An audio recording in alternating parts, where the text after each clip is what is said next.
Hey, Rich. Is there? But what about the girls? What about the girls? How What much for about the the women? Oh, MG Geek last night losing it on the F4W stream. Demanding to see the Goyles. He was demanding to see the girls. Actually, he was saying Goyam, not girls. Yes, he was. He goes, yeah, but she's a Goyam. Passover just finished, and he was looking for the Goyams. He was looking for the Goyams. That's what happened. Guys, hey, everybody. Hey, John, Martin, Kevin Robinson in the Cheese at. Found a problem with Peacock last night. I was busy, and I didn't get to start the show live. Yeah, there is no rewind, right? I opened the app in the middle of the event. No way to start from the beginning. Yes, that's a major problem with Peacock. I'm watching the main event from AEW right now. Before we begin, finished it. God damn, Marty and Sean look awesome. Which one's Ricky?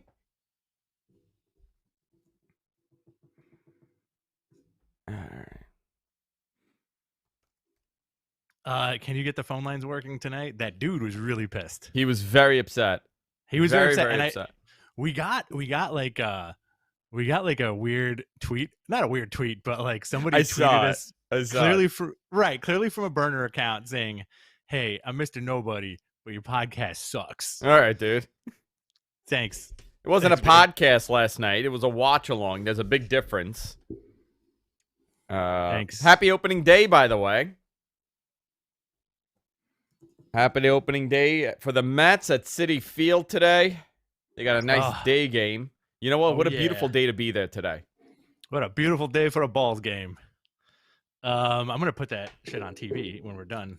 Yeah, what time is it on? 1? Probably 1 o'clock, right? If it's a day game. 1:10. All right. Hey, everybody. All right. You ready to start? I'm ready, dude. I was born ready. What's your NXT reggae? Last time my reggae was very depleted, but tonight it'll be way higher. Yeah, my NXT reggae is pretty high. Like last night was a lot of fun. We pulled it off. We did pull it off. Barely, but we pulled it off. It took a Suncast, an MG Geek, a Papa Johnzo, and a Mr. Gonzo to get it going. And my Armenian cab driver that wouldn't stop speaking to me in Armenian the whole ride. So it was a supporting cast here. All right, we're ready. We'll begin in 3. What was my intro to you? Oh, I got it. In 3, 2, and 1. Hey, everybody, welcome to... wrong button. I did that last time, too. That's how I didn't record. In 3, 2, and 1. Hey, everybody, welcome to Matt Men, your source for all things professional wrestling. I'm Andrew Zarian. I'm joined by the Pinot to my Grigio, Rich Stambolian. Bob. Can I also be the Pinot Noir? You could be the Pinot to my Noir. All right. I like that. What's going on, Rich? Nothing, man. We're watching a lot of wrestling this week. I'm enjoying it. I'm enjoying hanging out with you and MG Geek and Jonathan. This is show number 3 for us so far. Show number 3 for us. Show number 5 in total for the Matman Empire. Yes, that's right. Yeah. We're all over the place, baby. The Matt Boys have been very busy with their watch-alongs the last couple days. A lot to talk about. Obviously, last night, NXT Stand and Deliver Night 1. We broadcasted live on the F4W Wrestling Observer YouTube account. It was a lot of fun. I was very out of it because I just made it to get on the show. And it was a very chaotic day for me. But tonight, we'll be fine with our Night 2 coverage of NXT TakeOver Stand and Deliver. Again, on the F4W account. This is airing on Peacock tonight, not on USA. So you could join us on Peacock. Watch along with us. Hang out with us. Have a couple drinks. And have some fun. Yeah. It's going to be a lot of fun tonight. Obviously, and then Friday, tomorrow morning, we have our WrestleMania 37 preview show where we break down everything that we think is going to happen, all the matches, all the lineups, what we like, what we don't like, and what we expect. That's going to go live tomorrow. Saturday night, we got WrestleMania Night 1. Sunday night, we got WrestleMania Night 2, all exclusively on the Wrestling Observer F4W YouTube account. You could join us there. F4W online here on YouTube. You could subscribe. You could follow. You could do whatever you want and join us there. There's a lot to break down from last night's wrestling. AEW had a really good show, a pretty good show, I should say. I really enjoyed Mike Tyson. I liked the main event. I liked a lot of elements for the show. I was anticipating, very solid show. I was anticipating them to just do a show, considering NXT as a pay-per-view. But they didn't do that. They had some big moments. Yeah. NXT was really, really, really, really good. You know, when we first started watching it, I was like, but then once the ball got rolling, forget it, man. That was a good event. It was a good event. I was surprised that there weren't more folks watching along with us than there were last night. And we appreciate all you guys like tuning in and everything. It was fun. You watched AEW this morning. I watched AEW this morning. Also another solid show, you know? Yeah. I do think the NXT show was a tad more. I liked it a little more just because it had more weight to it, you know? Oh, me too. I agree with you. You know, I will break down the NXT show, obviously, and everything else that happened. The NXT show, the AEW show, and everything that's, you know, the aftermath of this, because there were some big moments for both products and big changes coming for both products.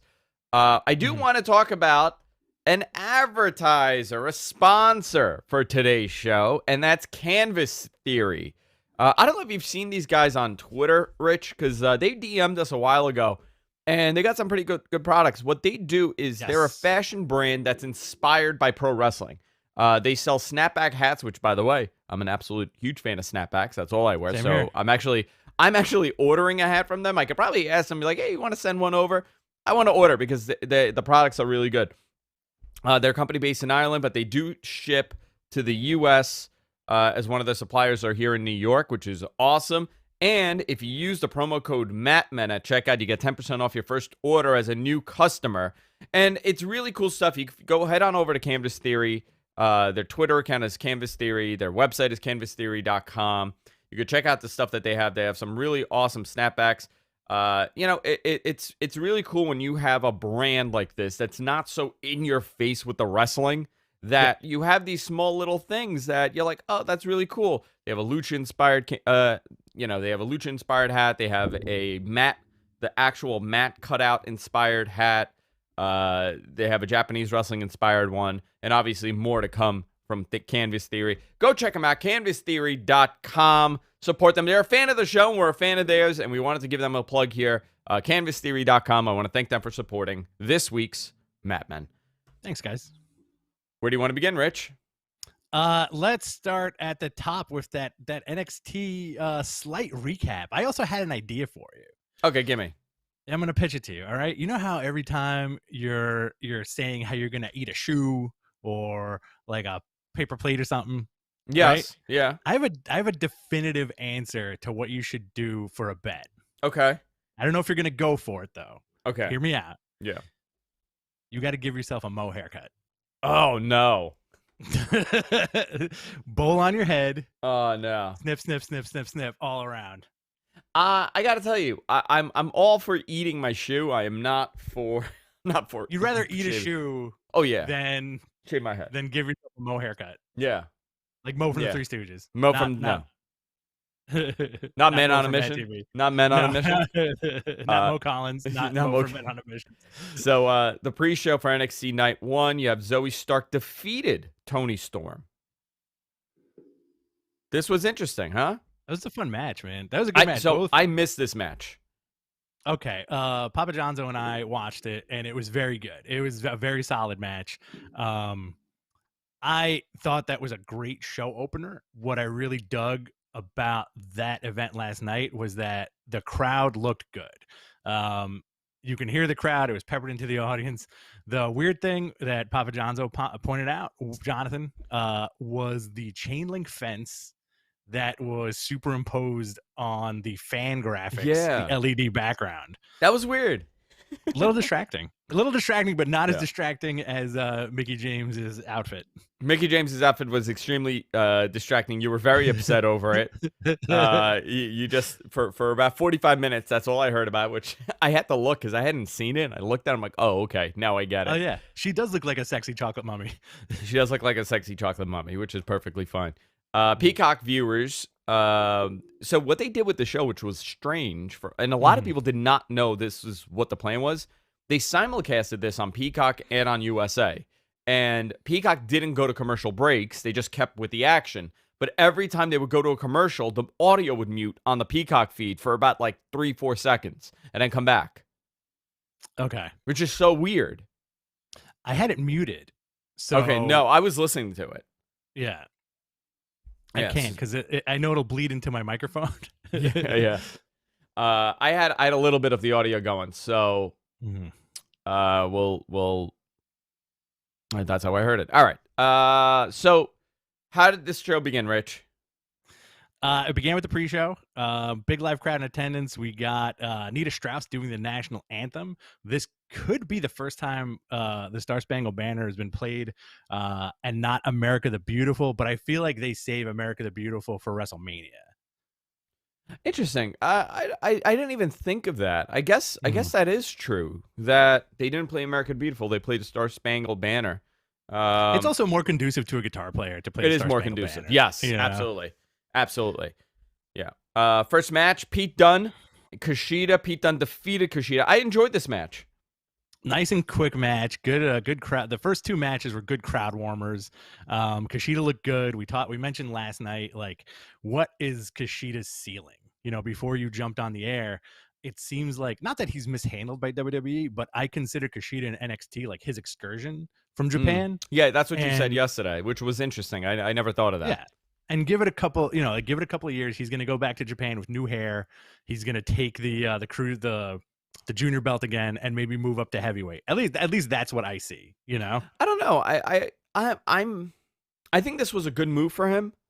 Obviously, they gave him 10 minutes with Pete Dunne, 10:39 according to Wikipedia. I think he looked good, but I don't know what you do with Kushida. He doesn't have the charisma that a Nakamura has. Right. And we're doing a comparison because they both came from New Japan. Both went to NXT. He doesn't have the charisma, but my God, he's a very interesting guy to watch wrestle. I enjoy watching him wrestle. I just don't know how that'll translate to everybody else. Yeah. Him having that matchup with Pete Dunne was very good.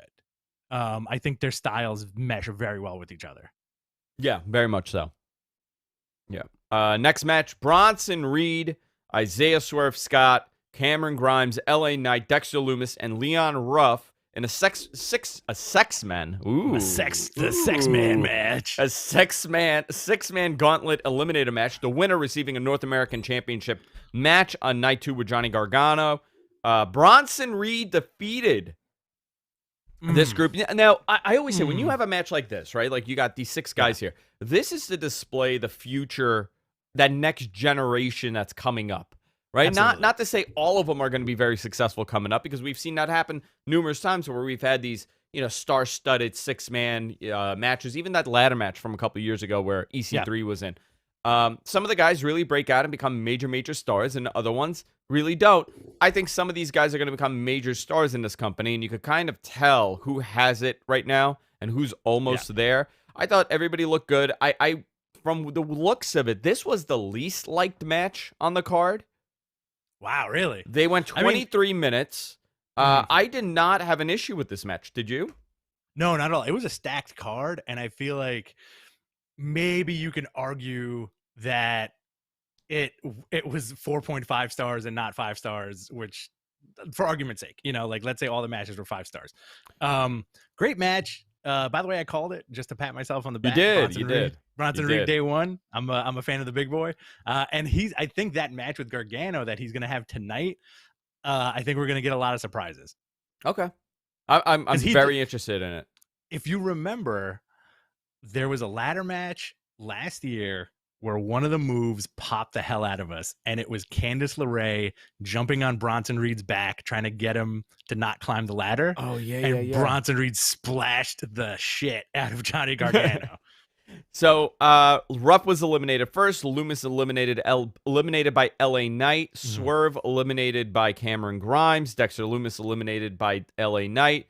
Reed eliminates LA Knight, and Grimes eliminated by Scott. Old school tights roll up. Earlier, Grimes was trying to bribe Scott to give him to help him, which was, I thought that was a cool spot. Is he running out of money yet?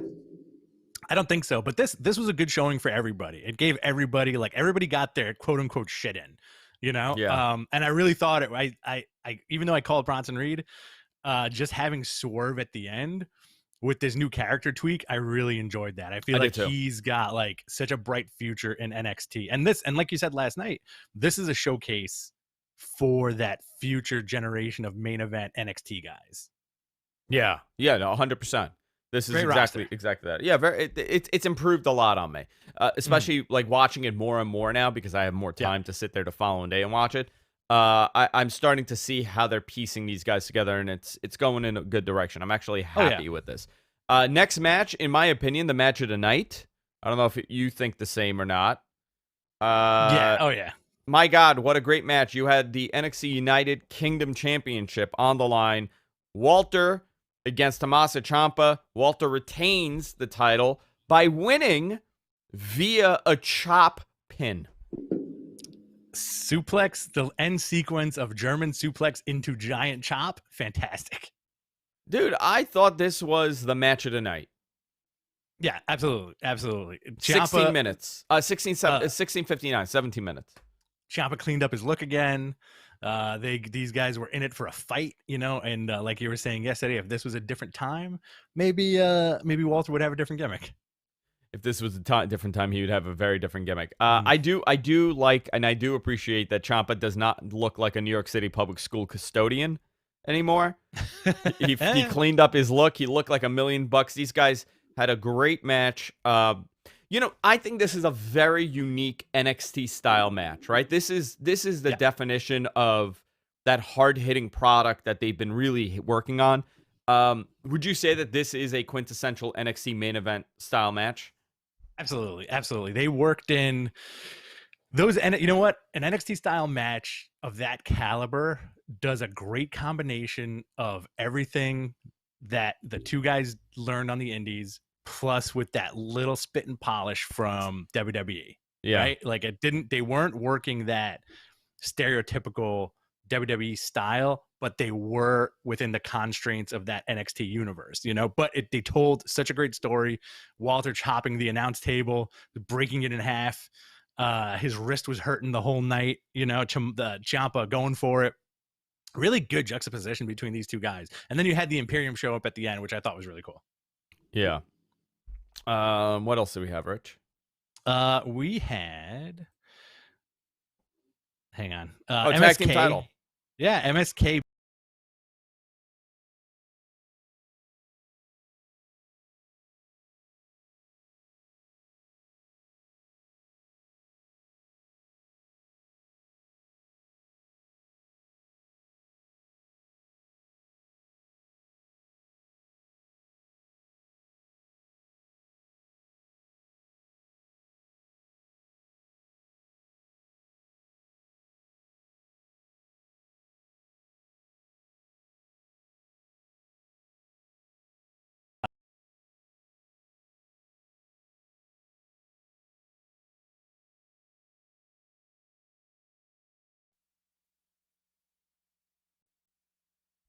Well, that was weird. You there? I got no audio. Oh, there you go. Can you hear me? Yeah, you trying to unplug me like the phone line? Yeah, what the hell just happened? You're like, enough of this guy's rhetoric. I'm done. Yeah, it died. Check your hard drive. Where I hope this saved before we start again.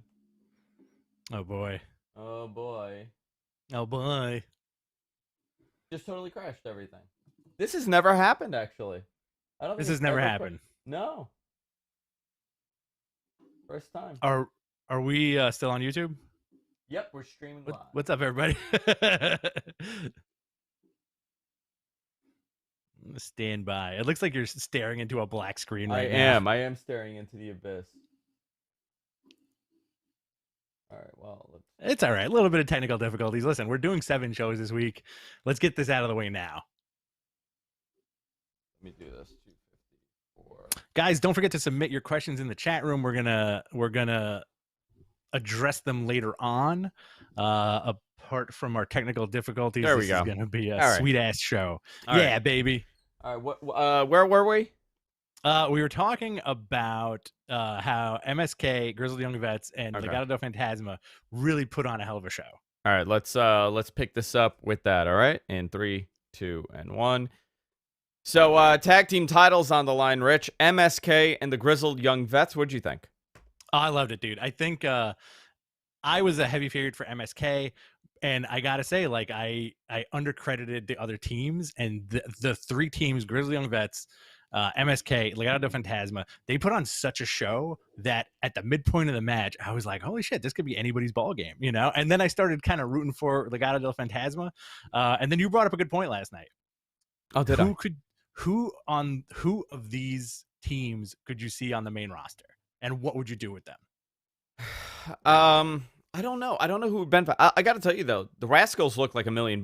They've really, I mean, they're a great tag team. They're a great act, but I think that they've really been polished up, and it almost reminds me of what was it? What was Wesley Blake's? Not Wesley Blake. TM. What was it? TM what? The Mighty Don't Kneel. The Mighty Don't Kneel. Yeah. The Mighty are named Kneel. No, but what were they? TM 60 what? TM 61, I think. TM 69. 69, is that it? TM 61? I think it's TM 61. Yeah, TM 61. The Mighty Don't Kneel. Yeah. So they were supposed to be a tag team like this in their eyes, and it just never worked in NXT for some reason, which was bizarre to me. Well, one of the guys got hurt kind of like right off the bat, and I feel like TM61 came at like a weird time, you know, where like, not that there wasn't a place for them, but they couldn't figure out what to do with them properly, you know? Yeah. MSK put on such a hell of a show yesterday. And, you know, like I was saying, if they're going to move to the main roster, put them on SmackDown, have them work a program with the Usos, maybe even join Roman Empire. You're really big on that, huh? I am really, really big on that. Okay, I can see that happening. Right, like, as opposed to, like, if you bring up Legado del Fantasma, it's got to be the 3 of them, you know, including, like, Santos Escobar. But I feel like that's going to be maybe the plan post-WrestleMania. And then, what are you going to do with Angel Garza, the other Latinos, because for some reason they don't know what to do with their modern Latinos now on the main roster? Yeah. I thought it was a great match. Very good match. Very good showing for both tag teams. How did you like the main event, which was up next? The main event, Raquel Gonzalez defeated NXT Women's Champion Io Shirai to win the title. Io took a bow afterwards. I don't know if this is a call-up. I don't know what this means for her. I think she had a very good run in NXT. They really booked her to be a tremendous, you know, very comparative to Asuka, you know, booked them in a very similar manner where they told you that this is a serious competitor and this is someone that doesn't lose all the time. And and if you do lose and you're this person, it means a lot for the winner. Yeah. And that's what they did. You know, Raquel she's improved so much over the last even 6 months. You know, it's been a major, major improvement. And, you know, this was the epitome of an NXT title main event. You have the established champion that's well-rounded and already ready for that next move with somebody that has improved and is at that caliber, but is still fresh. And you just switch the title over. I think this is going to be good. Whoever the next challenger is, whether it be Io or not, really has a nice program set up for them. Oh, yeah, 100%, man. And you know what? Like, I was honestly expecting my call for last night was Io Shirai winning and Tessa Blanchard showing up. But Io losing, Io losing to Raquel is fine. I wonder if they're going to have Raquel be a transitionary champion. You know, I don't know. Have her hold the belt for like a couple of weeks, and then all of a sudden, boom, like the new threat, and she loses that belt. You know, NXT doesn't book that way, especially for their main title pictures. So I'm curious if they do that. But who would that next threat be? I always, looking at the roster, any other time I would have said Toni Storm. Okay, fair enough. And I think they're going to be pushing her heavy this year, but I don't know if that's the plan now. Do you have the notes open in front of you? I do. Can you scroll to the end, please? Oh, no.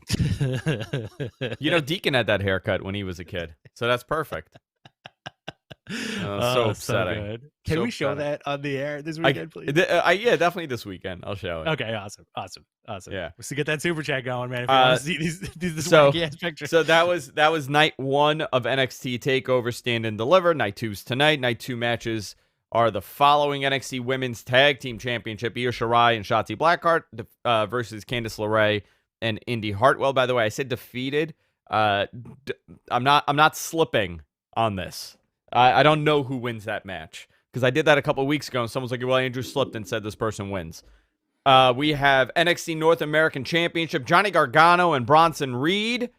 NXT Cruiserweight Unification ladder match, which I'm really looking forward to. This could be a sleeper. This could be the match of night. Jordan Devlin and Santos Escobar, and an unsanctioned match, Adam Cole, Kyle O'Reilly, and the NXT Championship on the line in the main event, Finn Balor, Karrion Kross with Scarlett, which I'm looking forward to. This is going to be a cool night. I'm curious what any surprises for this night, what it could be. Tessa Blanchard shows up and challenges Karrion Kross. Okay, that's fine. Let's just, everything is Tessa. Tonight's event is, I feel like, true. Last night was great. It was pay-per-view quality. I feel like this one is like really pay-per-view quality. By the way, Taya Valkyrie, we forgot to mention that. That's right. What was her what flashed on the screen? It was Frankie Monet. Frankie Monet, right? I think so. I remember because Papa John's was like, "Who's Frankie Monette?" Frankie Monette. Monette, give me a lot at the bar. We also had AEW last night. Let's run down this really quickly and talk about what we liked and what we don't. A lot happened on AEW. AEW has been battling some ratings, some viewership issues the last 2 weeks. Where it's interesting, if you break down the ratings and the viewership, the number of households is not really down that much, but the viewership per household is down. So people aren't watching this together. Something that NXT struggles with, and I do think it has to do with their older audience, where people are watching alone, and the younger audience that AEW has on Wednesday nights tends to watch with people. So they're coming off of a weird slump the last couple of weeks. And going head-to-head with a takeover. So they did not phone this in. They didn't just put out a show. They actually attempted to be very competitive, and they began the show with Hangman Page and Max Caster. What did you think? Hangman looked a little tired. Yeah, I mean, I feel like they have Hangman now in their back pocket. I don't think he looked tired. Maybe he had like a sleepless night or something, but he looked good. Like, they both look good. Max Caster, I think, bright future. Same thing with Anthony Bowens. I'm a big fan of the Acclaimed. The end sequence was great.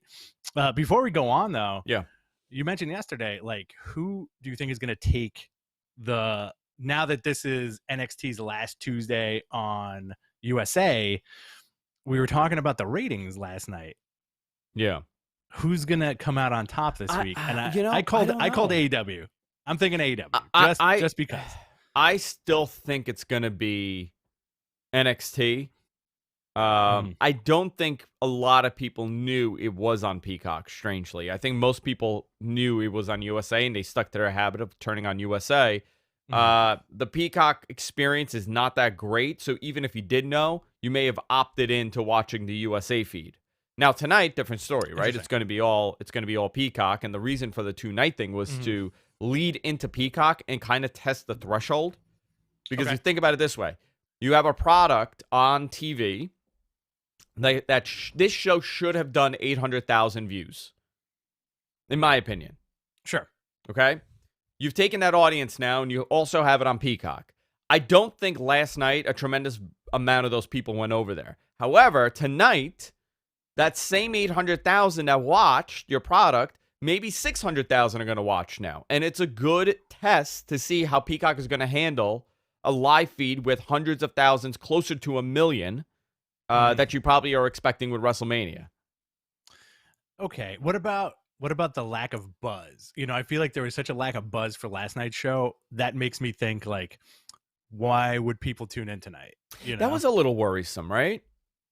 A little bit, just like gauging because we're like, listen, like guys, if you're watching this, like we are pretty much like on top of like what's going on as far as like hype and buzz and all that stuff. I wouldn't call it worrisome because it's not something that directly affects us, but I think it's interesting how for those bigger NXT shows, there's usually a lot of buzz. There's usually a lot of viewers. Usually our chat room is like bumping.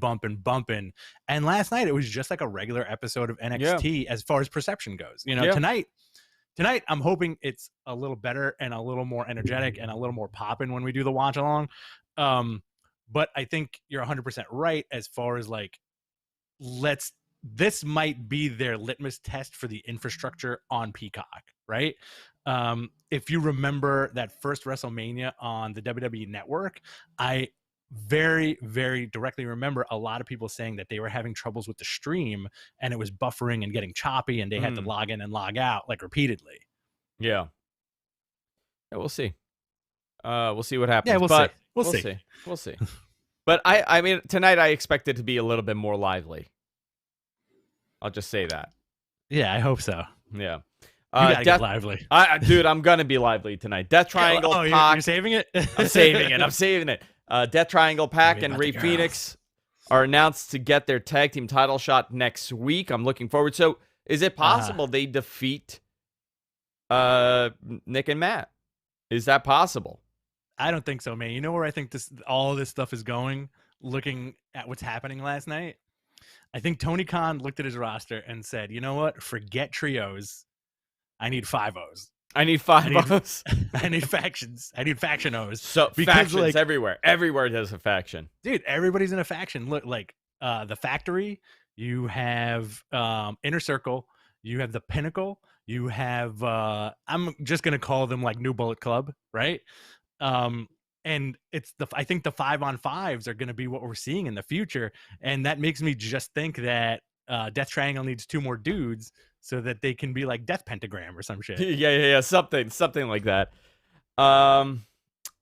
Chris Jericho, Inner Circle. So while we were doing the show, people started messaging us and telling us that Chris Jericho did a CM Punk style pipe bomb. Yeah. Listen, guys, it was a great promo. Great promo. Not on that level, though. It didn't have the same substance. It didn't resonate that way. But it was a really good promo. Pretty much not to take away from it, but it was a stellar A+ promo. Yeah, very good. Jericho, very aggressive in his promo. He apologized to the fans, talking about how, whatever happened with the Inner Circle. He apologized and said he took his eye off the ball. He referred to MJF as his jerk-off friend. He called MJF a mark, challenged the Pinnacle to a blood and guts match May 5th. Mm-hmm. I'm gonna ask you this because I was thinking about this and I was really curious. I think it's too early to do that match. Oh, I think it's right on time, man. He sold me. He put my ass in that seat. You know why? I'm gonna tell you the reason why I think that he could have done more. Was or they could have waited more, I should say. Mm-hmm. They could have waited more because really you kind of want to see something happen, a match brew before they get to this point. I know that they've been really trying to do this match. They need to get this War Games match happening. They're doing it at Daly's Place, so it's not going to be in front of a large audience unless maybe by May 5th they do decide to open up the admission into that building. They're doing a house show. Mm-hmm. And I don't know if that's the test to see how they're going to logistically do this with a live crowd rather than packing everybody for a TV. They pack them for a dark show, a show that's not going to be on, and you go from there. I'm excited, but I would also say this match should have been saved for a live crowd, unless that is the plan. If that is the plan, then I have no complaints. It's a month out, so they have a month of more storytelling to tell. I'm very happy with the trajectory of where this is going. It also could be shot like the Stampede match, like kind of like the wacky cinematic, like wrestling / comedy match. Yeah. It could be in a blacked out arena. That would be cool too. It could be in a blacked out arena. That's also something we could do. Or they could do. I don't know. We'll see. We'll see. I'm very curious about it. Very curious. It's gonna be. How did you feel about Mike Tyson saving the day? Oh, Tyson's back. So pretty much what happened after the interview, Jericho interview, after they got jumped by the Pinnacle, they locked the Inner Circle in their dressing room. Mike Tyson came out to save Chris Jericho from a beatdown. Tyson looked like $1 million. Oh yeah. He was, he was unloading some punches, and I'm sure some of them connected. He ripped his shirt off, looks unbelievable. This is a guy in his mid-50s. The guy's in tremendous shape. He still doesn't know how to do proper hand gestures. Everything looks a little too stiff, especially when he's doing one of these. It was interesting, but and then the Inner Circle joined in, and I guess Tyson is part of the Inner Circle in some capacity, which is pretty cool. All right, fair enough. He's like the enforcer of the Inner Circle, right? Do you think he's going to be at ringside during Blood and Guts? He's going to be there next week. Okay. So we'll see. I don't know. How do you like QT Marshall's new group? I don't know how I feel about that. See, this is the thing. When you have group after group after group, right, being piled out there, it's a little too much. I feel like it's too many groups now.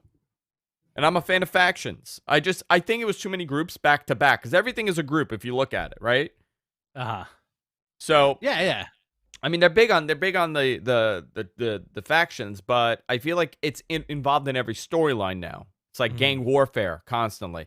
The Factory, Rich, you like it, right?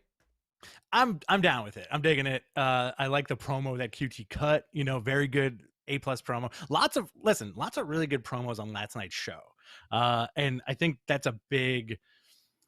something that AEW has in spades, like guys who can cut really good promos. Like we skipped over that Christian and Taz promo. There was a Team Taz promo, Jericho's promo, QT Marshall's promo, Lance Archer with Sting and Jake, and that even that little awkward thing. Oh yeah, what was that? It was awkward. It was really awkward.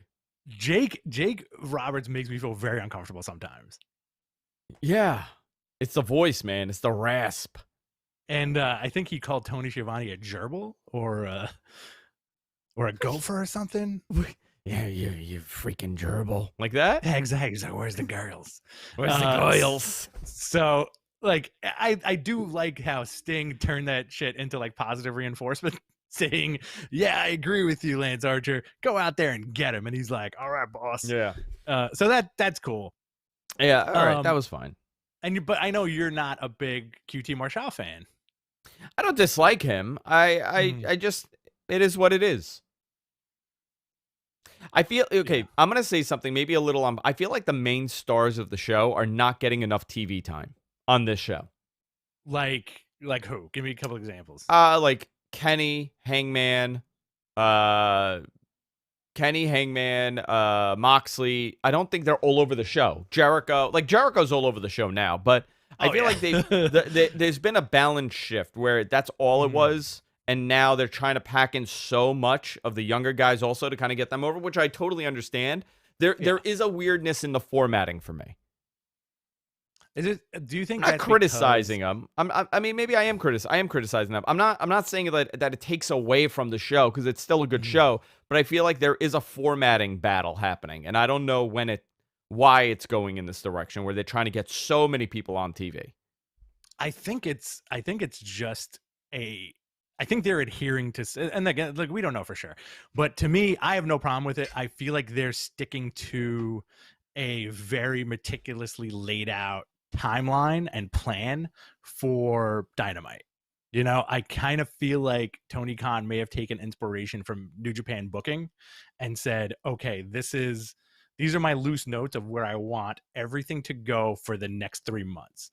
So this episode is this episode is this episode is this. And that dude stuck to that plan, Yeah. He's never pivoted, unless it was something dire. I think the last pivot they did was after the Explosion dud, where they pivoted into it. They leaned into the fact that Explosion wasn't good, and then they carried on business as usual. Last week we saw that main event with the Best Friends and Trent's return. A lot of people were kind of poo-pooing on it, saying why is this the main event? I think that everything has a reason for the most part, so I'm cool with his style of booking. Yeah, no, generally I am too. I just feel like the last 2 weeks, last week's AEW had over 60 people on TV. It's a little too much. Okay. You know, you're kind of losing the focus a little bit when you're putting so many people on. Also at Jurassic Express, defeating Bear Country. All right. It was a fine match. I like that Bear Country kind of does things that are a little different for big guys. Bear Bronson, very talented Northeastern indie guy. Bear Boulder, I don't know much about. I've met Bear Bronson multiple times at shows.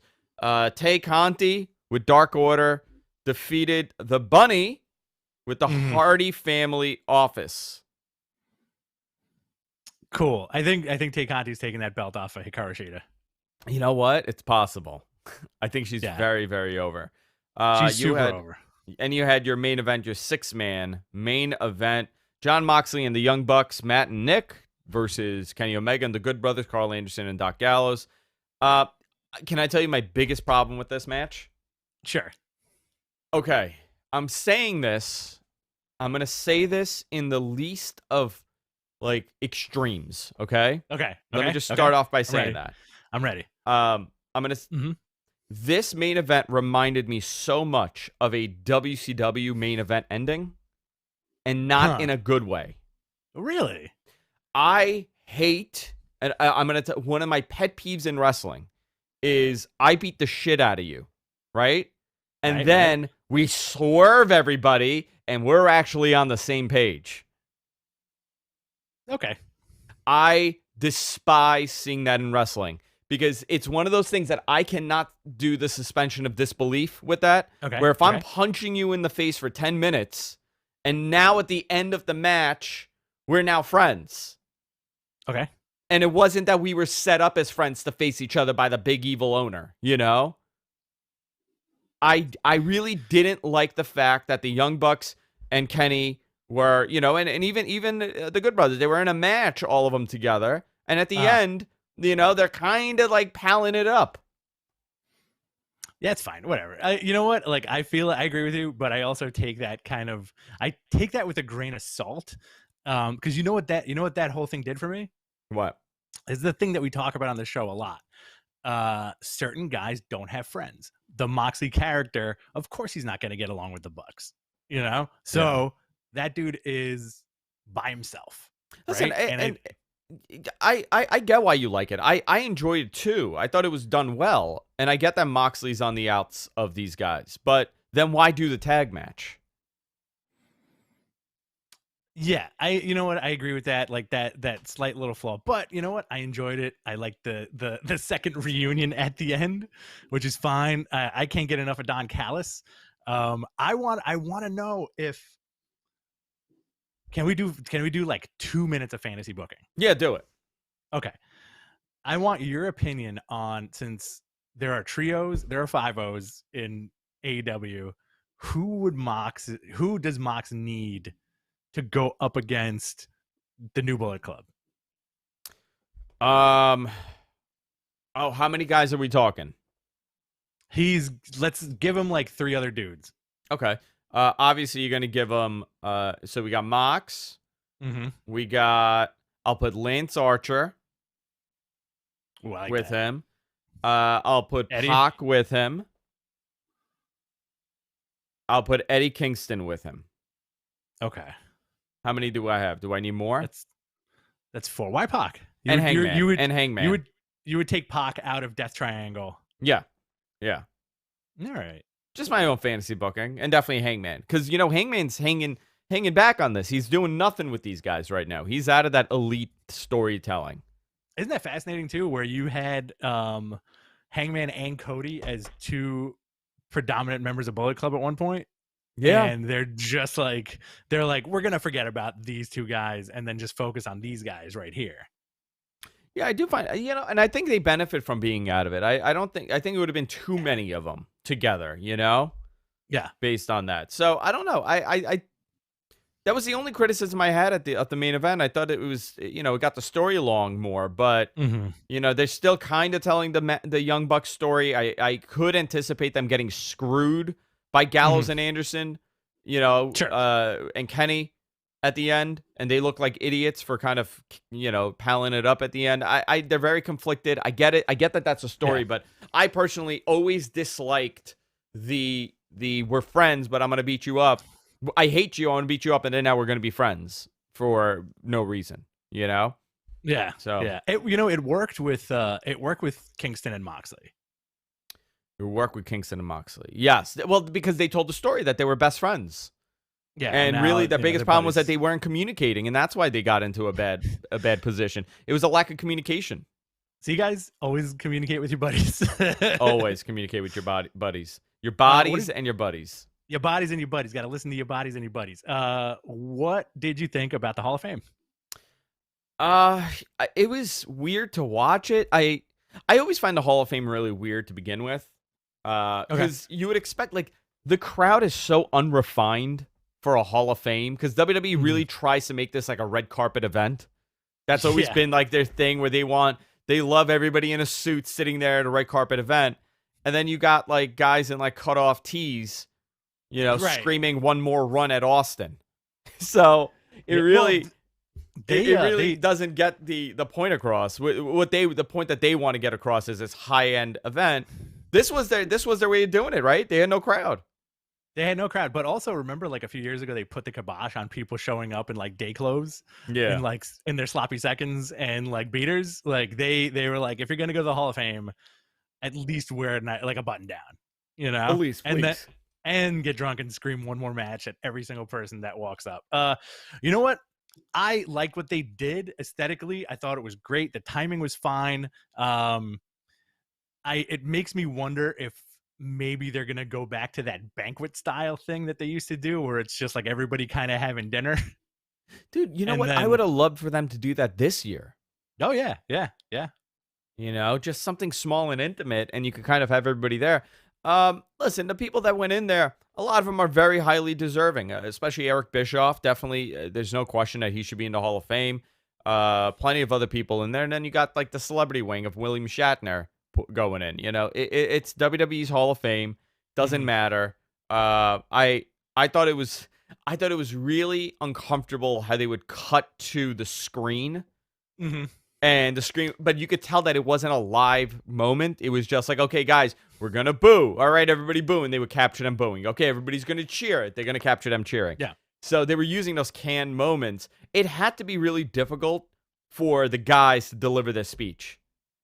That's what I'm saying, man. Like, it's one thing performing in front of a crowd, but it's the complete opposite to perform in an empty room, And like, who knows if, like, let's say JBL gives his speech, who knows if it's like Vince and Hunter standing 20 feet away from him, just staring at him, and you're kind of like, so I'm here. Thanks, everybody. Like RVD, I feel like RVD's was interesting. RVD's was really uncomfortable. RVD's was interesting. I think they shot it a couple of times because when they showed him come out, his hair was all messy, and then they cut to a shot of him with his hair like all slicked back and nice. Oh my! So really? Is that what happened? I didn't see that. Yeah, I think they taped it over like the course of whatever. And I feel like they probably edited everybody's speech. The one thing and I mentioned this last night on the watch along, the thing I don't care to hear anymore are the canned wrestlers' rhetoric speeches. You know what I mean? Like Hogan is the perfect example of like, there's no substance there. It's just Hogan checked out and going, brother, I ordered 75 NWO t-shirts, and I got NWA t-shirts. I got them both. I got them all, guys. I ordered 75 NWO t-shirts to my beach shop in Florida, and they're all sold out, brother. One more run, right, guys? And it's like, dude, like we've heard this like a million billion times. Whereas JBL's speech, very heartfelt. Rob Van Dam's speech, as weird as it was, fantastic. Hogan going in and out of hacky 1980s promos is so fascinating to me. And the fact that at 67 years old, he's still putting himself over as the undefeated man. You know what I mean? Like he goes, you know, brother, I never lost the NWO title. Oh, so good. And I'm like, you never lost the NWO title. I'm like, I'm almost certain you lost the title. The spray paint title. I mean, okay. What are we gonna do about it? What are we doing now? Are you wrestling? I'm certain now on night one or whatever night Hogan's night is. There's gonna be a freaking moment where him and Titus are in the ring. and somebody comes out to do something, like shut up, old man, and Titus and him run wild, and Titus and him do the whole thing, do this, they do the whole thing, and then they cut away into the WrestleMania package. There's definitely going to be some kind of Hogan action happening. Also, I'm going to interject myself really quick. Liger's speech was great. But the Hogan stuff is so bizarre. Do you see him doing anything physical this weekend? Yes. Yeah, I think he's pumped. I think he's ready. He's going to try every possibility to do something physical. One more run, brother. You know what he's going to wear? He's going to wear the underwear, the little yellow underoos. Oh, yeah. Like red and yellow. Imagine red and yellow. Imagine if he goes up to Vince and Gorilla and he's like, "What do you think about this, brother?" And he rips his shirt off and he's like really jacked, like underneath those clothes. Vince is saying, "Go out there. You're winning the title." Oh my God! Change of plans, guys. Change of plans. Sorry, guys. Hogan's going over.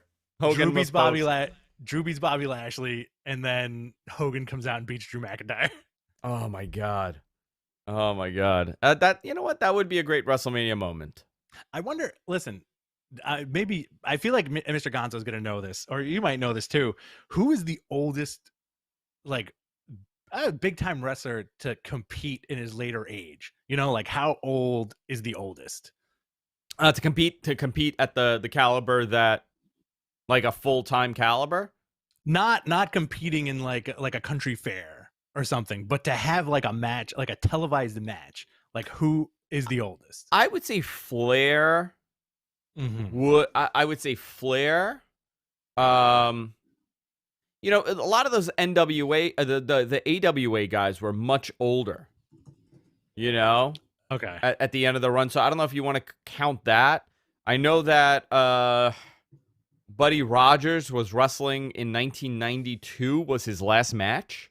I mean, it was a much smaller event, but he still had it. Vern Gagne was wrestling full time for a very long time, but I would say in like modern history, for a full-time schedule, it would probably be Terry Funk or Ric Flair, right? Sure. Maybe Fritz Von Erich. I guess Fritz Von Erich. I mean, not on a national level, though. Gagne, too, but not on like a memorable national. Like I'm saying modern. If you're going to go modern wrestling, I would say probably Flair would be the most remembered. But remember, a lot of these guys, they're all in their 50s and you don't even know. Oh yeah, 100%. And it's not, you know what? Like it's not even discounting not one more run for Hogan, but like it's not out of the realm of oddball possibility. Like you never know, man. It's WrestleMania weekend. This dude may win the 24/7 title for like an afternoon. I mean, 1992, Flair was 42 years old, okay? Wow. Think of that. So 2002 when he came to WWE, so from 2002 to 2008 that run, he was oh, thank you. What do we have here? Hold on. Did you make me a cocktail or is this a... Is it another James Dean? He made me a James Dean. Oh, this is delicious. Beautiful iced tea. Nice. Like, Triple H is in his 50s. Jericho's in his 50s. Sting is 62 years old. Flair was in 52 in 2002, and he had a hell of a run by the time he retired. And then even in TNA, he had some outstanding matches. So I would say modern history, Ric Flair, right? Yeah, like big time. Again, like not country fair style, where you have like 70-year-old so and so wrestling 70-year-old so and so. Like on television, like a televised match. Gypsy Joe. Yeah. Okay. Do you want to go right to questions, or do you want to talk about the next scheduling thing, the GCW stuff? Yeah, let's talk about GCW. By the way, also, submit your questions in the chat room so we can do our best to answer them. We got about, a few minutes here. We got a few minutes here, and then we'll be back tonight for the NXT Watch Along Night 2. All right. So GCW, the collective schedule on Fight TV. That's today. Starting at noon now. Jimmy Lloyd's D-Generation F. We gotta go. I gotta go. We gotta go to GCW. 4 p.m. the Acid Cup Night 1. Josh Barnett's Bloodsport 6. The main event is Moxley versus Josh Barnett in the main event. So that's a big deal. 8 p.m. tonight. 12 o'clock you got For the Culture. 11:59 p.m. For the Culture. On April 9th, tomorrow, we have Alley Cat's Real Hot Girl Shit at noon. 4 p.m. we got the Acid Cup 2 p.m. Day 2, I apologize. Wrong time. 4 p.m. The Acid Cup Day 2. Joey Janela Spring Break 5 at 8 p.m. So I guess Joey Janela's doing 2 spring breaks or just 1? Just 1. I think just the one. last one was... Never mind. I don't know what I'm saying. Yeah. And then we got Violence Suffering at 11:59 p.m. tomorrow night. Then on April 10th, we got Effie's Big Gay Brunch. We got at 11 a.m. 3 p.m. we got Planet Death. 7 p.m. Unsanctioned Pro. 11:59 p.m. No Peace Underground. That is right the on. GCW schedule. Also, isn't there a bunch of stuff on Peacock? Oh, I'm not sure Saturday? about that, man. I'm still trying to navigate the Peacock stuff. Yeah, I think I got to find the schedule here. Do we have the schedule? Yes, here we go. You ready? Mm-hmm. Here is the WWE schedule for Peacock. Thursday, Friday. Okay. Holy moly. So we are now, what day is it? Thursday? We got NXT UK. We got This Week in WWE, NXT TakeOver pre-show, NXT TakeOver Stand and Deliver at 8 p.m. Pre-show at 8 p.m. for the show. Friday, we got the best of WWE WrestleMania and 205 Live at 10 p.m. Saturday, we got Evolve 8. We got ICW Fight Club 167. We got WXW We Love Wrestling 6. Progress Chapter 109. Talking Smack. This is Saturday. We got The Bump, WrestleMania Night 1. Wow. We got a whole slew of content on here on Peacock the next 2-3 days. So it's going to be a very busy schedule of content that they're going to be airing. Trying to build a big audience. All right. Question time. Q&A. The Ringside Club via Twitter asks, what are your thoughts on the many faction stables being created right now in AEW? Do you think it's too much? Should there be less? I think there should be I don't know. I'm kind of in the middle. If it works, then no, it's fine. If it doesn't work, then yes, it's too much. And right now, it's kind of in the middle. So okay. The only issue is the parallel booking that they tend to do with factions. Yes.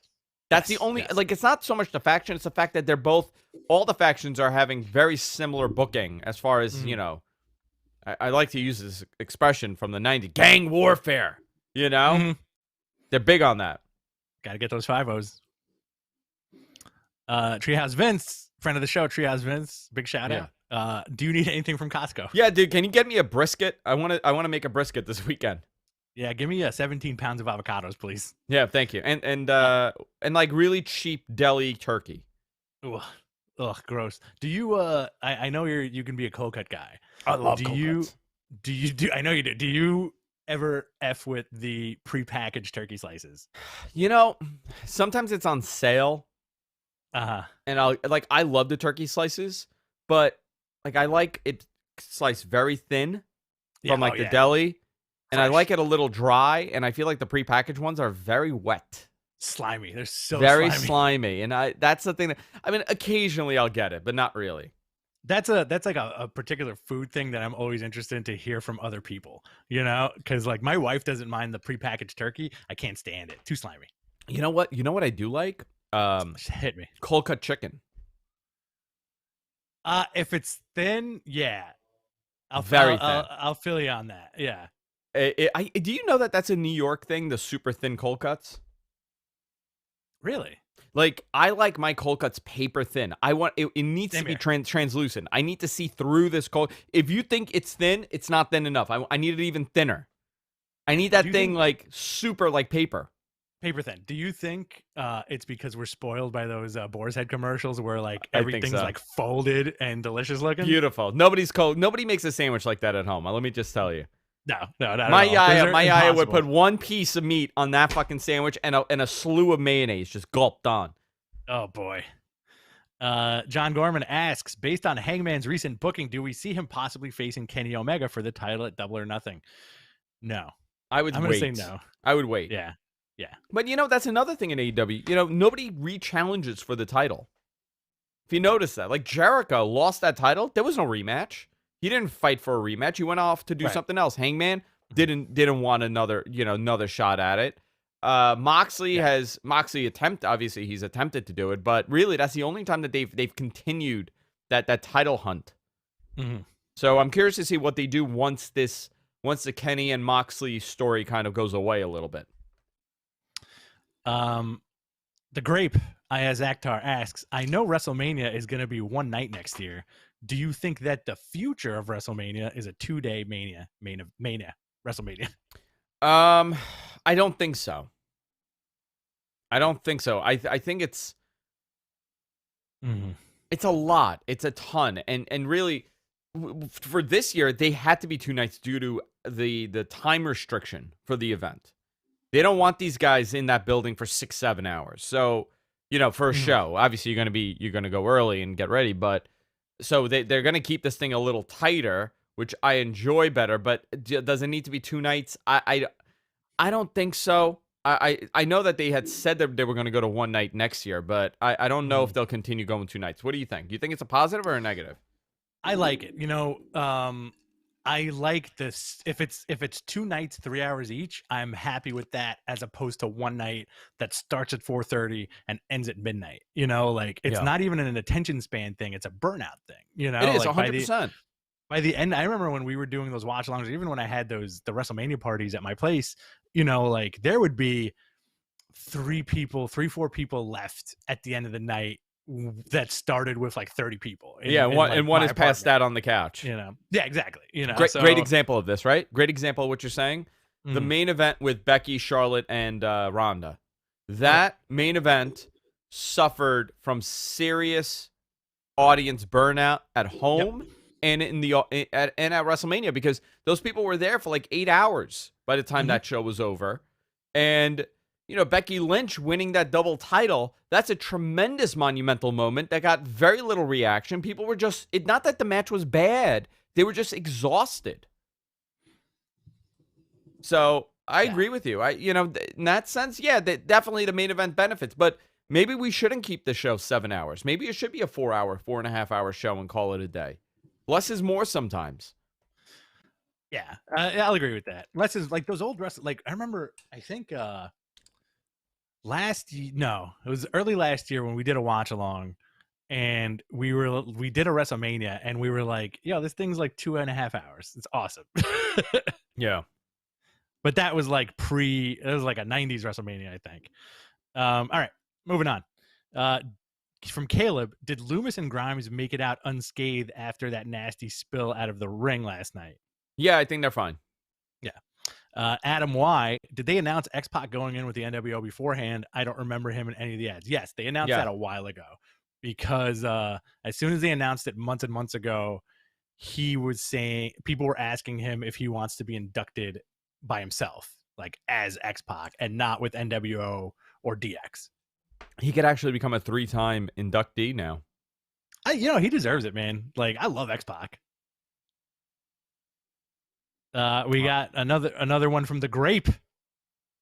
Any news on NXT Evolve? Did you hear that Peacock will have better controls for Mania on iOS and tvOS? I did not hear any of that. I know that they're reworking the app due to all the complaints. I know that WWE has a bunch of suggestions for them. Peacock is still not on the Fire TV. Let me just put it that way. As a great example of how slow they've been to develop this. They were supposed to, I was told 100% before WrestleMania they will be on the Fire TV, and they're not. So that's a big problem. Okay. NXT Evolve, I've been told very soon. Awesome. That is what I've been told. Very soon is what they said. Our very own Papa Johnzo asks, what wrestler do you think is the smelliest? Oh, that's a great question. Who is the smelliest? Bash and Booger. No, current wrestler. Current WWE wrestler. I have a theory. I feel like the more handsome and polished you are, the more you smell. Stinky? Yeah, like you have, like, I feel like whenever I've met like a let's say like a handsome executive on like a gig or something, your breath is always putrid. Oh, yikes. But you got to be handsome. I feel like you have to have like you got to be handsome. You got to have like a Patrick Bateman level of handsome, and I feel like that just in my head immediately makes you stink. Like stink lines, the whole nine.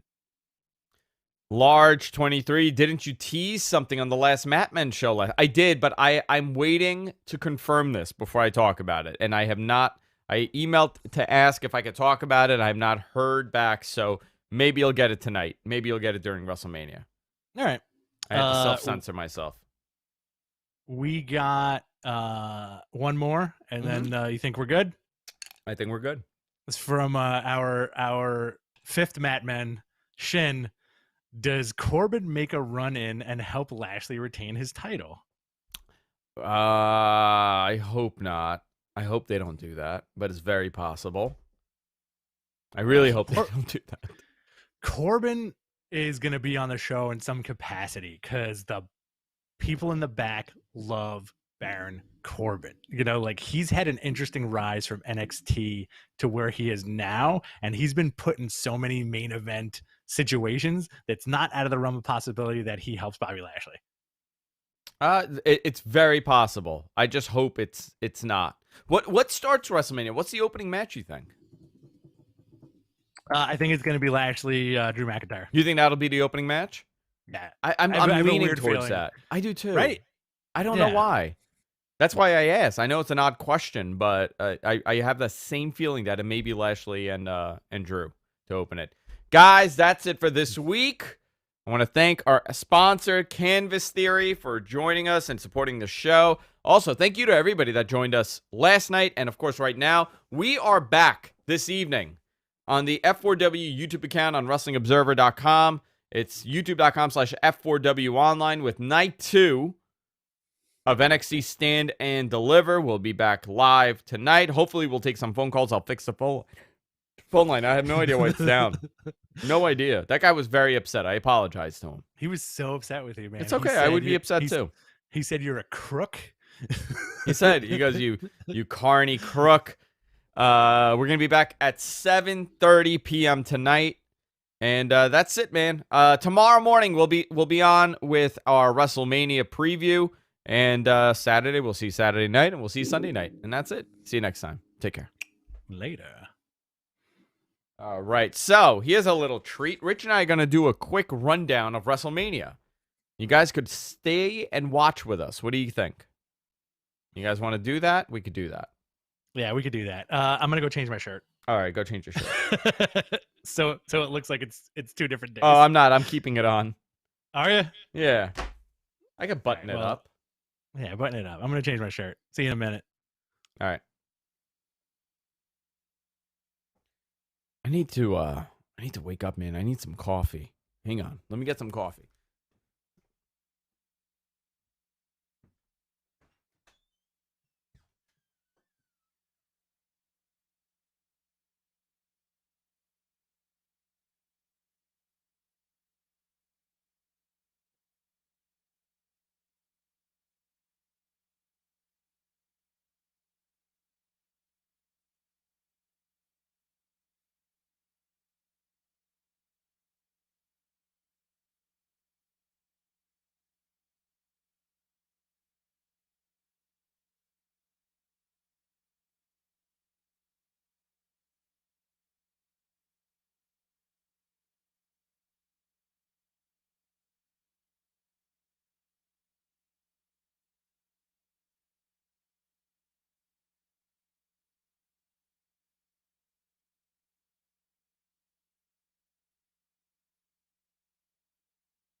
All right. John Cena's never returning from the void. Sorry, I'm back in my seat.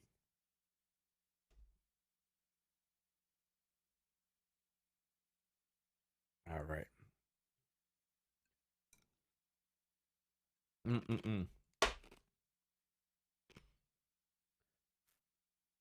So funny. Andrew has got others talking about that now. About what? The void?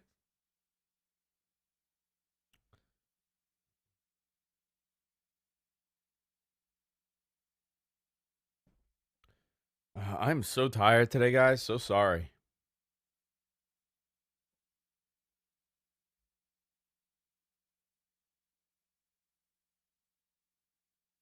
Doesn't he? Isn't he in an HBO thing?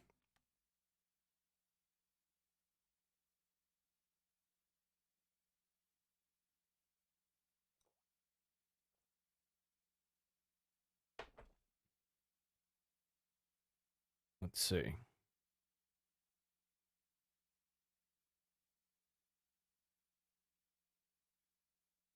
Trying to find something here.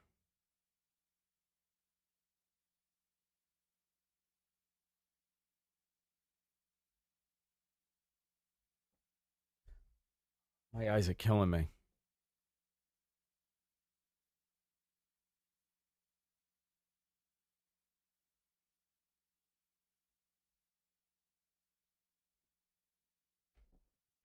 Let's see. He's on TNT with Wipeout. He is on TNT, but he's doing something with HBO. I thought he's in some HBO thing.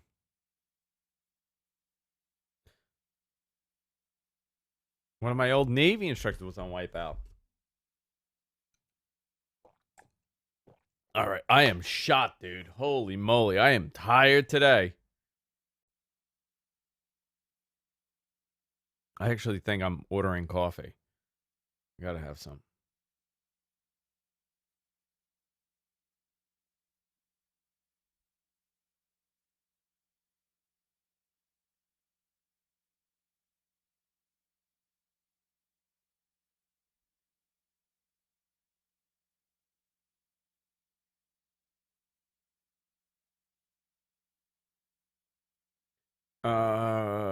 What is this? Breaking Bad.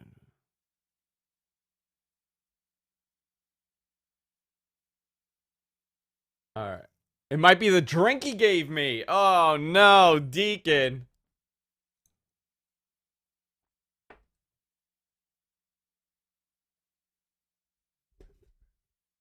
Yeah, I think I'm gonna order some coffee.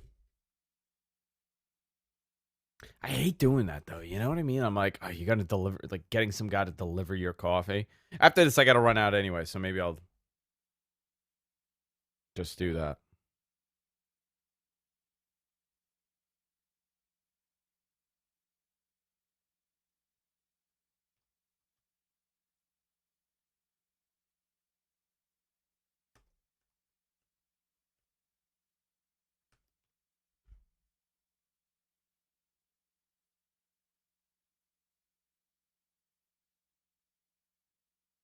Let's see.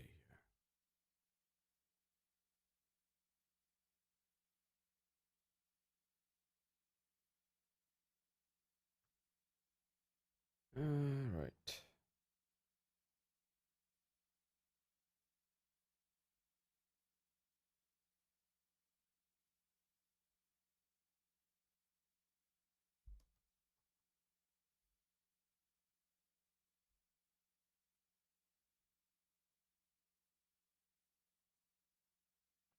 Mm-mm-mm.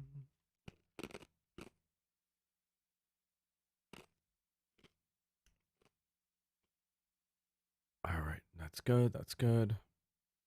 I'm just trying to organize here what the plan is for tonight. All right, let's go to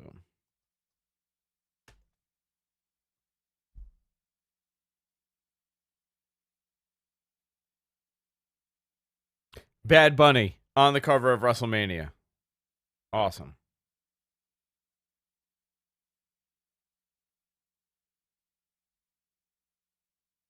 Andrew, when are you heading to your first Mets game? Probably in a week or so. I was thinking next week.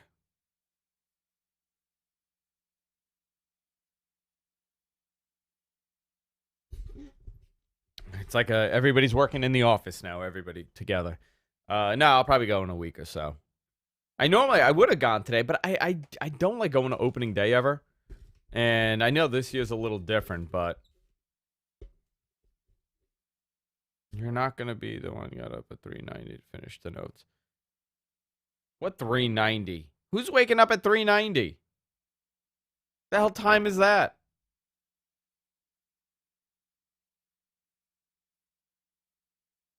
All right.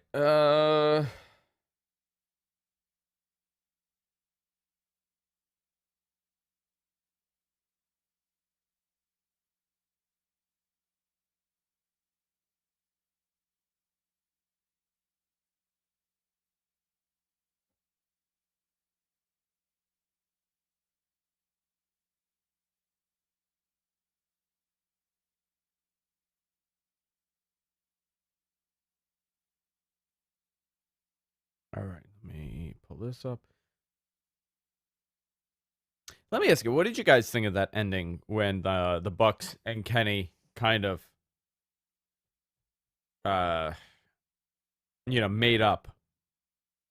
Do you guys see what I meant by it's very WCW-ish when you have people beat up each other and then they're like, oh, it was all a big spoof. I know that that's not how they did it, but it felt like that.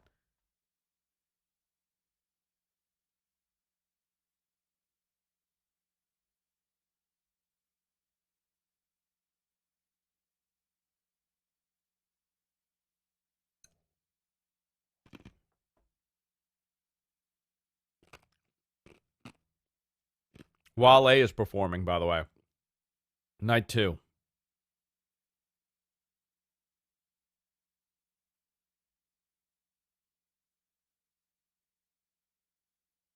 You feel they've done it too many times, especially in Japan. Yeah, it never really... I always feel weird about that.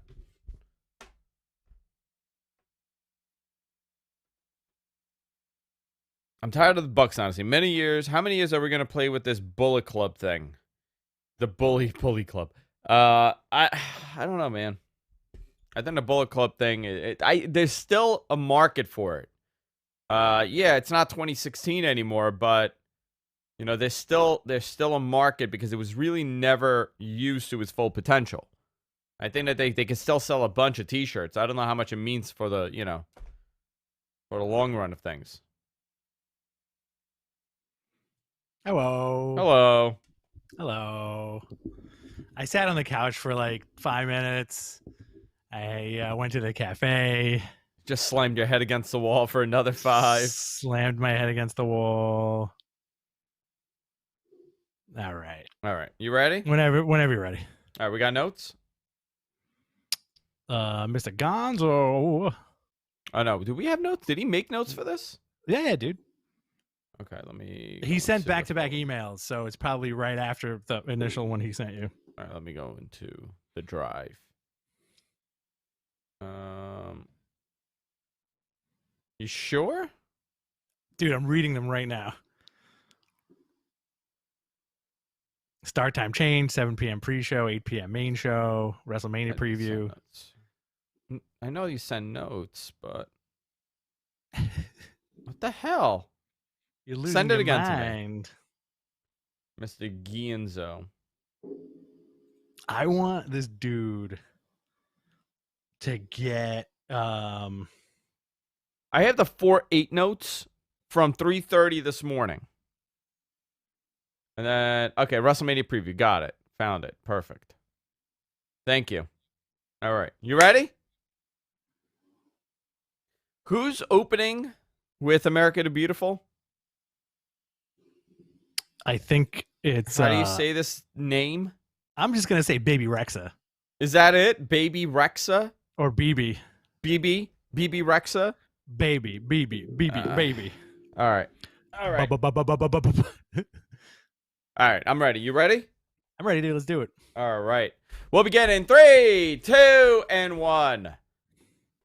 Hey, everybody. Welcome to Matt Men, your source for all things professional wrestling. I'm Andrew Zarian, and this is your WrestleMania 37 preview. With me, as always, is the giant to my Andre, Rich Stambolian. Blup, blup, blup, blup, blup, blup, blup. What's up, man? You excited for WrestleMania? Very, very excited for WrestleMania. Listen, even when it's not a full-fledged WrestleMania, it's still a WrestleMania. I'm always hyped for WrestleMania.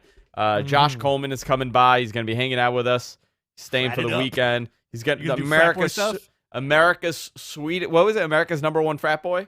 America's greatest frat boy. America's greatest frat boy. He's going to be up here hanging out with us. We're going to be doing, a bunch of shows the next couple days. Obviously, you're watching this Friday. This is our show for Friday. We're not doing another show on Friday, but this is, our WrestleMania preview. And man, a lot is going on this year. We didn't know up until a couple of weeks ago what the ticket situation for this was. We had reported, and along with other people, 25,000 people, but it took them a while to put it on sale. I know that there were rumors that they were trying to get 40,000 in the building. I also had heard that a lot of the tickets were held back to give to their partners, so they only technically sold anywhere from 10 to 15,000 tickets, I heard. I still have yet to confirm that. Let me just put that out there. But that is what I've heard from numerous people. So, a very strange WrestleMania, very strange build for WrestleMania, but we're here. Hopefully this is the last WrestleMania like this, especially a 2-night WrestleMania. I think a lot of people are kind of mixed with figuring out if they like it or not. But a lot is going on, and some of the news right before, this is the day before WrestleMania. Start time has changed for the pre-show. 7 p.m. pre-show, 8 p.m. main show, which is fascinating, right? That is a late start for WrestleMania. It is, but you know what? That's what time it should be on. Yes. Don't you agree, Andrew? You know what? If you honestly, you want to know what time I think WrestleMania should be on? 2 in the afternoon. 2 in the afternoon. Yep. Why? Why not? Why not? Yeah. Make it a 2 in the afternoon event or 4 in the afternoon because it's too early on the West Coast. So make it a 6 p.m. event. 3 p.m. on the West Coast, 6 p.m. on the East. You go till about 10. You got 4 hours, and people aren't dying. Yeah, dude. Or, like 2 o'clock in the afternoon. I would love a 2 o'clock Sunday WrestleMania. Like, how great would that be? Didn't they do that with SummerSlam and Wembley? Remember? I think that was just because of the time difference, right? Yeah, but it was a very early WrestleMania, very early SummerSlam. Daytime shows, man. I love daytime shows. Same here, man. Me and you are in the same boat. Like, just keep it in the daytime. we're not early, night man. Guys. You have keep to it be early. a night guy because of work. Yeah. Sometimes, but like keep that S early. Whenever I have a birthday, that shit starts at 12 noon. Yeah, me too. I love it. I want everybody out of here by 5. All right. Yeah. So it's gonna be live on Peacock. Hogan and Titus are hosting this. 25,000 fans, like we said, each night, about 36% of the capacity. And let's go from here. We got a lot going on here, Rich. Yeah. So do you want to begin with tonight's SmackDown? Because we do have the Andre Memorial Battle Giant. The Andre the Giant Battle Royal Giant.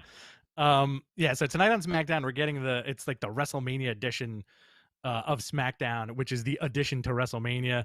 The contestants for the Battle Royal: Akira Tozawa, Angel Garza, Cedric Alexander, Drew Gulak, Elias, Eric from the Viking Raiders, Grand Metalik, Humberto Carrillo, Jackson Riker, Jey Uso, Kalisto, King Corbin, Lindsay Dorado, Mace, Murphy, Mustafa Ali, Ricochet, Shelton Benjamin, Shinsuke Nakamura, Slapjack, T-Bar, and Tucker. Basically all the dudes who should have matches. Most of these guys should have high-profile matches at WrestleMania, and they don't. Nakamura, Ricochet, I know. Guys. Oh, dude, you know what? Yeah, come on. We're also going to have a fatal 4-way tag team match. SmackDown fatal 4-way tag team match. Universal Champion Roman Reigns, Daniel Bryan, and Edge to address the WWE Universe tonight. Awesome. Night 1, WrestleMania. Saturday WrestleMania. Here we go, Rich. Let's go. Let's hit it. Tomorrow night's WrestleMania. Bobby Lashley with MVP versus Drew McIntyre. Shelton Benjamin and Cedric Alexander are banned from ringside, but also it looks like they broke up the Hurt Business. So I feel like that doesn't even matter at this point. You have I feel like every time I read something, you're like, come on. No. You know my problem is that they broke them up. Yeah. And listen, it's Corbin time. Also tomorrow night we have WWE SmackDown Women's Championship. Sasha Banks versus Bianca Belair. I think that's going to be a lot of fun. I'm going with Bianca Belair having a wild WrestleMania moment. You know what? Should this be the main event? No. What do you think should be the main event for night 1? I think the main event should be Bobby Lashley versus Drew McIntyre. But you know what? I think this is going to end up being the main event. And I think Bobby Lashley and Drew will start the show. Yep. I'm going to go with that. We also have the Raw Tag Team Championship, the New Day versus AJ Styles and Omos. This is Omos' first televised match. What a debut to be at WrestleMania with AJ Styles and the New Day. I hope the nerves don't get the better of him. I want to see what the big man can do. And I wonder what his outfit's going to be. Oh, yeah. Is this missing from the list that MG Geek put out? No, it's on the list. Is it? I'm looking For at night it right one? now. Oh, yeah, there it is. Got it. Why are sorry. you missing? You know what? It's not your fault. Papa John's 2 nights ago, when we did the first NXT watch along, couldn't find MG's notes either. I found them. You found them. Here. All right. What about the girls? What about the coils? Next up, steel cage match: Shane McMahon versus Braun Strowman in an I'm not dumb match. I'm not an idiot, dude. Come on. This is so ridiculous. This whole Braun is stupid gimmick. I'm not stupid. I wish he did it like in a suit with a monocle, reading a book, going, Shane, I am not stupid. It's terrible. I'm not a fan of this at all. It's going to be fine. Shane's going to get thrown off of something. He's going to get thrown off of something and into something. You know what I would like? I would like him to get slammed through a pirate ship, but end up in the basement of wherever they're holding WrestleMania. And I want him to get slammed through the pirate ship into the basement of the old Raw Underground set. That's it. Just lands in the ring. Just there. It's right there underneath the arena. Multi-team number one contenders match: Lana and Naomi versus Tamina Snuka and Natalya versus the Riot Squad versus Mandy Rose and Dana Brooke versus Carmella and Billie Kay. The winners advance to a tag team title match on night 2. That was a mouthful. I was. Who do you think takes this? I'm gonna go Carmella and Billie Kay. Carmella and Billie Kay. Okay. Mm-hmm. Maybe Lana and Naomi. Maybe. I'm gonna say no to Lana and Naomi. I'm gonna go Carmella and Billie Kay. Okay. Yeah, because they've been getting a lot of exposure. Yeah. All right. And Billie Kay needs something to do. Okay. The Miz and Damian Priest versus Bad Bunny and John Morrison. That doesn't sound right. That's backwards. It's Damian Priest and Bad Bunny versus The Miz and John Morrison. What the hell? What? You know what? I could tell you wrote this at 3:30 in the morning. The Miz and John Morrison versus Damian Priest and Bad Bunny. Mr. Gonzo got wasted 2 nights ago. Oh, yeah. And he got wasted last night, too. Did you hear what he said last night during our Stand and Deliver watch along night 2? No, what did he say? Oh, man. You're gonna have to, very inappropriate. Very inappropriate. You're going to have to go about back the girls. And listen to it, guys. All about the girls. So this was always going to be a tag match. And then at one point they decided that it was going to be a singles match between Bad Bunny and The Miz. I have to tell you, Bad Bunny has been training like every day. Yeah. For this in the Performance Center. Like he's very dedicated to performing. So I hope I'm very high on him because I've spoken to people that are there that are working with him, and he is so respectful and he is so excited to be there, and he's so just having the time of his life being a wrestler. You know, it says something, especially considering the fact that since he was a kid he enjoyed pro wrestling. He's, incorporated pro wrestling in his music for all these years. I think this is cool for him. You know what's going to happen, right? What? Let me tell you what's going to happen. Once Bad Bunny is done with WWE, and let's say he goes back to Puerto Rico, Carlos Colon is going to book him to be the champion of Puerto Rico. He's going to bleed everywhere? Yeah, he's going to bleed everywhere. You're going to get some hardcore Bad Bunny matches. Oh, my God. And to round out the night, you have Cesaro versus Seth Rollins. Weird match, right? Yeah, you know what? I should care about this match, but guess who doesn't? Okay. This guy. Okay. This is a great example of when you take a roster and you split it and you don't have enough interesting stuff happening, you end up with a Cesaro-Seth Rollins match that nobody really is interested in. Right? And I think that's a problem because both those guys are unbelievable acts. And I really don't care about it. And night 1, obviously, you could tell, is a lighter of the shows. Actually, no. I think Dude, you know what? These cards are not great. Let me just say this. So night one, let's go through the winners and losers who you think is going to take. Bobby Lashley, Drew McIntyre, who takes it, Rich? Drew. I'm going to go with Drew as well. Sasha and Bianca, who takes it? Bianca. I'm going to go Sasha. Okay. New Day, AJ and Omos. AJ and Omos. I'm going to go to New Day, and AJ's going to, do the you cost me to match thing at the end, and Omos is going to lay AJ out. Okay. Braun Strowman, Shane McMahon. I think Braun's going to win, but I would like it if Shane won. I'm going to go with Braun as well. The tag match, we both agreed, Carmella and Billy. Bad Bunny, Damian Priest versus Miz and Morrison. Bad Bunny with the pin. Bad Bunny with the pin on Morrison. Okay, and Cesaro, Seth Rollins. I'm going to go Cesaro in an upset. I'm going to go Cesaro in an upset as well. Night 2 of WrestleMania, Sunday, we have, and let's go backwards here. Actually, no, we'll go forward. It's fine. Sure. Roman Reigns with Paul Heyman versus Edge and versus Daniel Bryan. Looking forward to this match. Very good build-up for this. To use an outdated sports analogy, it is everybody's ball game. Anybody's ball game. It's everybody's ball game. Yeah, it really is. I would be, and you already know my fantasy with this. Edge wins and gets immediately called out by Finn Balor. The next day or that night? Well, it wouldn't be the next day because it would be a Friday, right? Because this is like the SmackDown Championship. You never know. You could have everybody on Raw. You could have Edge come out on Raw. Yeah, that's true. He gets called out by Finn Balor at some point. Okay. Everybody has a great story going into this. Roman, Edge, and Daniel Bryan. Never know, man. Daniel Bryan may get that WrestleMania moment again. Lightning might strike twice. That's his story. See, so this is what I'm thinking here, right? It's very interesting that they injected Daniel Bryan. The conversation around this is the fact that they are terrified Edge is going to get booed because Roman's character has reached a magnitude of universal approval. Even the people that hate him are now enjoying Roman Reigns. I have a hard time believing Edge would get booed in front of that crowd. But they didn't want to take the risk. They put Daniel Bryan in. They turned Edge heel, kinda. So, I mean, it could be Daniel Bryan costing Edge the win. It could be... they could go... Any of these three guys could win this, and I think it'll be fine if done properly. Absolutely. But I'm going to go with Daniel Bryan. Okay, I'm going to go with Edge. Okay. Raw Women's Championship, Asuka versus Rhea Ripley. Not a lot of time to build this match. I'm looking forward to it. I think Rhea takes it.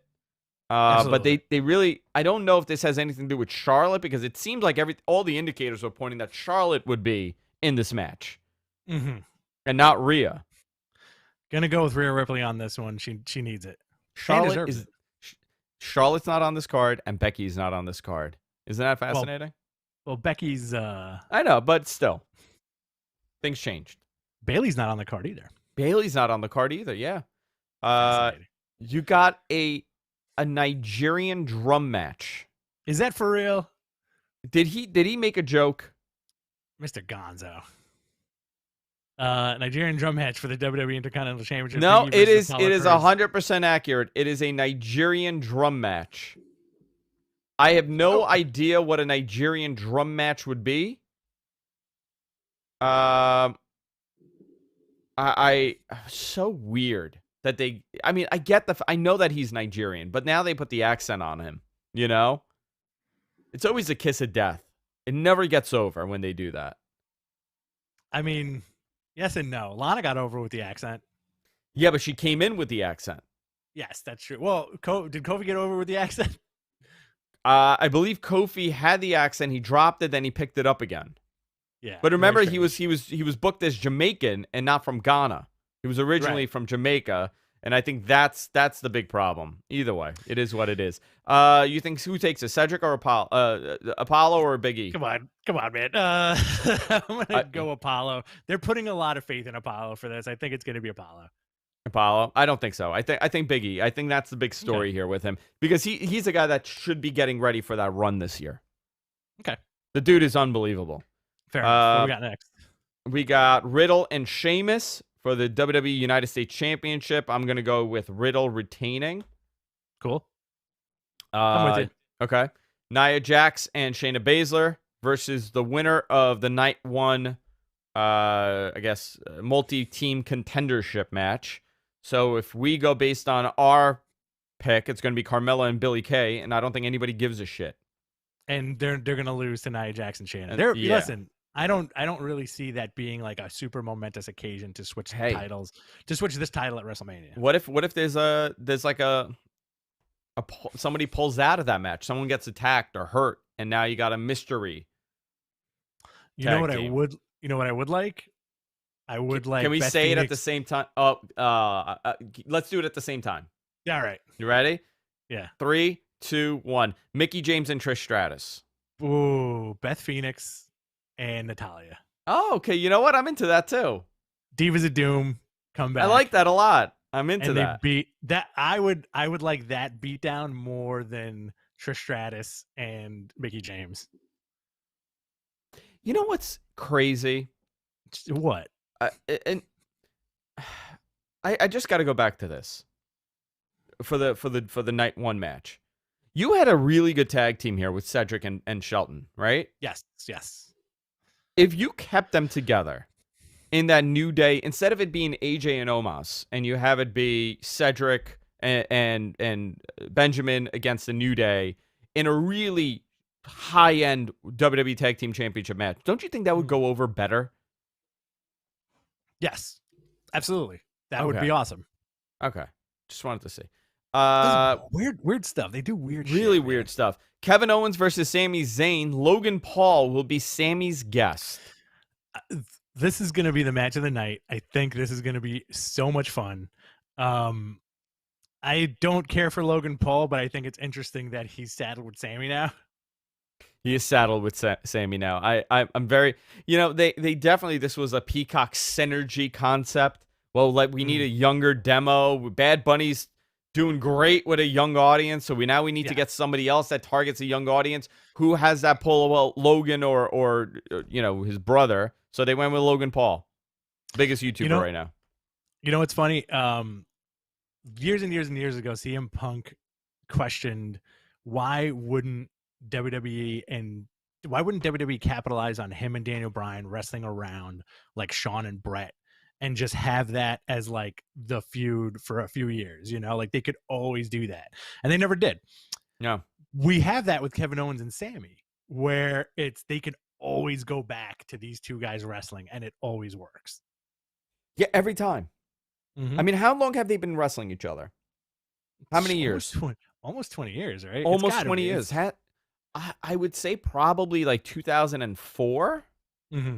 Or maybe they were, in Montreal, maybe they were wrestling, earlier. But these guys have worked together for, just over a decade. How can they not have how can they not have a good match? Those ladder matches in Ring of Honor were just unbelievable. What else do we got? And who do you think's taking this? I'm sorry. I'm gonna go with Kevin Owens. I'll go Sami. And Logan Paul's gonna hit Sami. Okay. I'm going to go with that. And you got Bray Wyatt, the Fiend, with Alexa against Randy Orton. So, cool. This is cool. It's a burnt to a crisp Fiend. There's going to be a lot of shenanigans in this match. This is their third major high-profile, second WrestleMania match, right? Mm-hmm. Yeah. Third really high-profile match. I think Randy just loves working with Bray Wyatt. I don't know, man. I listen, they have good chemistry. It's just such a bizarre feud to continue like this. Well, you know what? They have great chemistry, and I'll tell you why, because they're both like second/third generation wrestlers. Yeah. So like they probably like knew each other or knew of each other for many, many years. Oh yeah, they have to know each other for sure. Mania game. What is this? Let's find out. With this being the first big live show, this is from MG Geek, so I have no idea what this is. First time I'm reading this. For WWE, there is a lot of questions about the reaction and if they got the one that the company wants. So who will get cheered? Who will get booed? Let's do rapid fire on this. Rich, Roman Reigns, cheered or booed? Cheered. Okay. Edge, cheered or booed? Cheered. No. Braun. You know what? Go. Booed. Booed. Okay. I agree with you so far. Braun Strowman, cheered or booed? Cheered.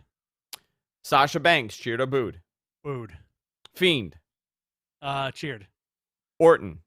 Booed. Alexa. In the middle. Drew. Cheered. I'm going to go booed. Okay. And Seth Rollins. Booed. Yeah, so, I mean, this is the card. You got 2 nights. It's... I think if you took the best of these nights and you put it together, I still think it would be a strange WrestleMania. If I were to book this into one night, okay, you got, this is what I would do. Bobby Lashley, Drew McIntyre, right? Definitely. SmackDown Championship, definitely. I would swap the New Day tag team title match, and I would put Shelton Benjamin and Cedric in that match. I would totally eliminate the multi-team number 1 contendership from this. That would be gone. The Bad Bunny match stays. I would get rid of Cesaro, Seth Rollins, and I would make it a 3-way with some sort of stipulation where Nakamura is in this 3-way. So it's Cesaro versus Seth versus Nakamura. I would keep the WWE Universal title match. I would keep the Raw Women's match. I would keep the IC title match between Apollo and Big E. I would dump the US title match to a pre-show. I would put the women's tag team title match on a pre-show. Kevin Owens, Sami Zayn stays, and Bray Wyatt I would keep. I'll agree with that. I'd make it 1 night. Make it 1 night. That's good. Oh wow, that's good booking. I mean, if this is what we're working with, you know? Yeah, because, I hear you. Listen, so we got how many matches a night? 1, 2, 3, 4, 5, 6, 7 matches a night. Great. 1, 2, 3, 4, 5, 6. Yeah, 7 matches a night, 14 matches total. So this will probably be about a 3.5-hour show, which I am very happy for. Same here. That aspect I'm very happy for. But listen, guys, we're going to be back tomorrow night on, not on our YouTube account, on the F4W YouTube account. If you go over to youtube.com/F4W online, you could go there, sign up, subscribe, and you can see our mugs live Saturday night. What time are we starting? 6:30? 6:30, I think. I think we said 6:30. Okay, cool. Yeah, we're starting 6:30 Saturday, 6:30 Sunday. We got a very busy couple days. Follow us on Twitter at MatMen Podcast. You can follow us also on Instagram, MatMen Podcast. MatMen Pro Wrestling News on Twitter. Rich, where can people find you? Not on BTC. Twitter, I'm sorry. TikTok. You guys can find me at BTC Rich on Twitter. And that's pretty much it. Excellent. Guys, that's it for this week. We'll see you all next time. Take care. Later. All right. Fantastic. I could go melt now. I know. We have the day off tomorrow. I'm going to do a backflip. Nice. Enjoy it. I got to get some work done. All right. Later, bud. Guys, thank you. I'll see you guys. Goodbye. Goodbye.